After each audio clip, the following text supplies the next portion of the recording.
Hi friends, welcome to Arha Telugu stories. ఈరోజు ఈ వీడియోలో కర్మ తలుచుకుంటే మనుషుల పరిస్థితి ఎలా ఉంటుందో ఒక చిన్న కథ ద్వారా తెలుసుకుందాం. ఒక జంట భోజనం ముగించుకున్నాక ఆ ఇంటి ఇల్లాలు అన్ని సర్దుతున్న వేళ ఒక వ్యక్తి తలుపు కొట్టే శబ్దం వినిపించింది. ఎవరై ఉంటారు అని భర్త అడుగుతుంటే ఆకలి అంటూ ఒక వ్యక్తి అన్నం పెట్టమని అడిగాడు. దానికి భార్య మిగిలిన కూర కాస్త అన్నం అతనికి పెట్టేస్తాను అంది.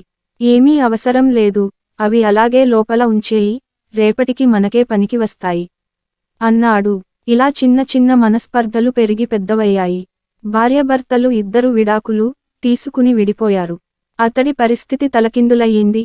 ఉద్యోగం పోయింది, అన్నం పెట్టేవారు లేరు. ఇలా అతను కటిక దరిద్రం అనుభవిస్తున్నాడు. భార్య మాత్రం విడిపోయాక కొన్ని ఏళ్ల తరువాత ఒక వ్యక్తిని వివాహం చేసుకుని హాయిగా గడుపుతుంది.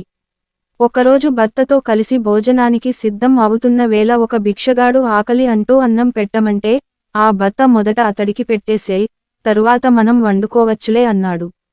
సరే అని ఆమె బయటకెళ్ళి వచ్చి బోరున ఏడవడం మొదలుపెట్టింది. ఏమైంది అని అడిగాడు ఆ భర్త. వచ్చిన ఆ భిక్షగాడు ఎవరో తెలుసా?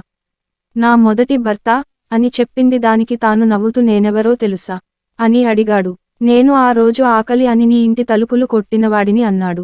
మిత్రులారా, జీవితం చాలా నేర్పిస్తుంది. నాకేంలే అని అనుకుని గర్వం చూపించగానే ఆ పొగరుని అణిచే రోజొకటి మనకోసం ఎదురు చూస్తూ ఉంటుంది. అహంకారం అసలు పనికిరాదు. జీవితం తలకిందులు అవడానికి చాలా సమయం అయితే తీసుకోదు. ఎదుటి వ్యక్తి బాగుంటే చూడలేని వారిని నేను మాత్రమే బాగుండాలి అనుకున్నా ప్రతి ఒక్కరి జీవితాలతోనూ దేవుడు ఏదో ఒక ఆట ఆడేసుకుంటూ ఉంటాడు.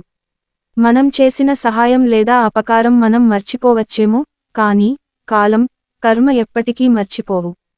ఏ సమయానికి ఏది ఇవ్వాలో అది మనకు ఖచ్చితంగా ఇచ్చే తీరుతుంది. ఈ వీడియో మీకు నచ్చినట్లయితే మా ఛానల్ని లైక్ చేసి సబ్స్క్రైబ్ చేసుకొని మమ్మల్ని సపోర్ట్ చేయండి.